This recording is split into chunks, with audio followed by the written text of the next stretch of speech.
Всем привет, с вами Смарт-библиотека 2.0.3, меня зовут Егор Ефимов, и ко дню жертв памяти Холокоста я хочу исполнить композицию Фредерика Шопена «Ноктюрн» до диез минор, который звучал в фильме Романа Полански 2002 года «Пианист» о выдающемся польском пианисте Владиславе Шпильмане. Во время Второй мировой войны Владислав Шпильман был вынужден жить в Варшавском гетто. Вся его семья была уничтожена в концентрационных лагерях фашистов.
День памяти жертв Холокоста встречать всем сегодня непросто.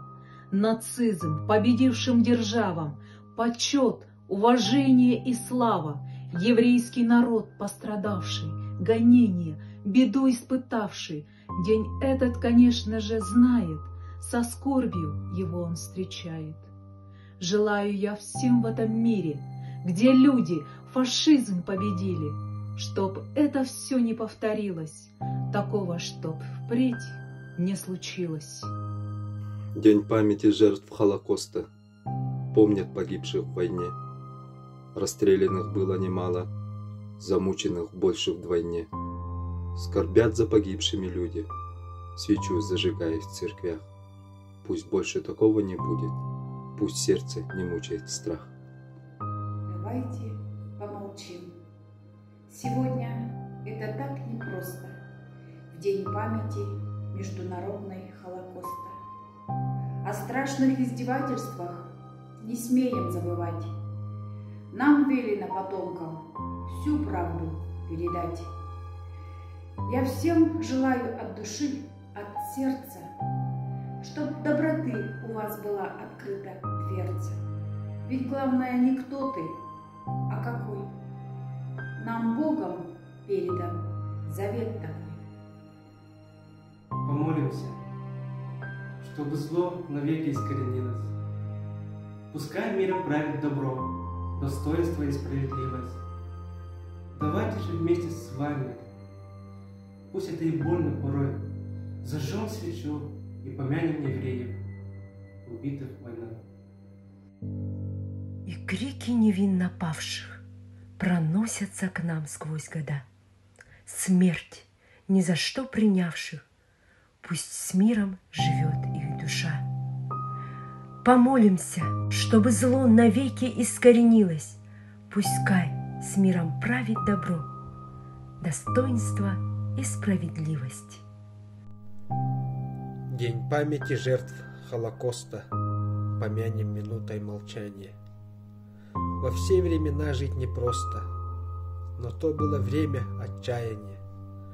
Давайте же вместе с вами, хоть это и больно порой, зажжем свечу и помянем евреев, убитых войной.